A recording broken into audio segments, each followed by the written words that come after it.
حضور صلی اللہ علیہ وسلم کے صحابہ کا حضور سے محبت کا انداز ہی نرالا ہے۔ کیا خوبصورت انداز ہے حضور سے محبت کا کہ حضور صلی اللہ علیہ وسلم کی ذات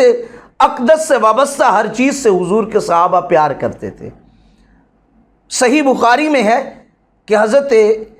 ابن سیرین رضی اللہ تعالی عنہ فرماتے ہیں کہ ہم نے حضرت ابو عبیدہ رضی اللہ تعالی عنہ کو بیان کیا کہ ہمارے پاس حضور کے چند منہ مبارک ہیں جو ہم نے حضرت انس بن مالک سے لیے ہیں۔ تو حضرت عبیدہ رضی اللہ تعالی عنہ رونے لگے اور فرمانے لگے کاش کہ ان بالوں میں سے ایک بال بھی میرے پاس ہوتا تو وہ دنیا کی تمام نعمتوں سے مجھے زیادہ محبوب ہوتا۔ یہ محبت کا عالم کس طرح ہے؟ ایک اور روایت جسے امام حاکم نے اپنی مستدرک میں اور امام طبرانی نے اپنی معجم کے اندر اور امام بخاری نے التاریخ الکبیر میں لکھا ہے، حضرت صفیہ بنت مجزہ رضی اللہ تعالی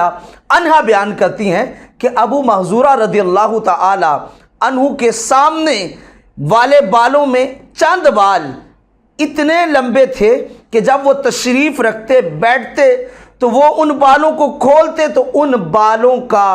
سرا زمین سے لگنے لگتا۔ تو ہم نے ان سے کہا یا حضرت یہ بال آپ نے اتنے لمبے کیوں رکھے ہوئے ہیں؟ تو وہ آگے سے فرمانے لگے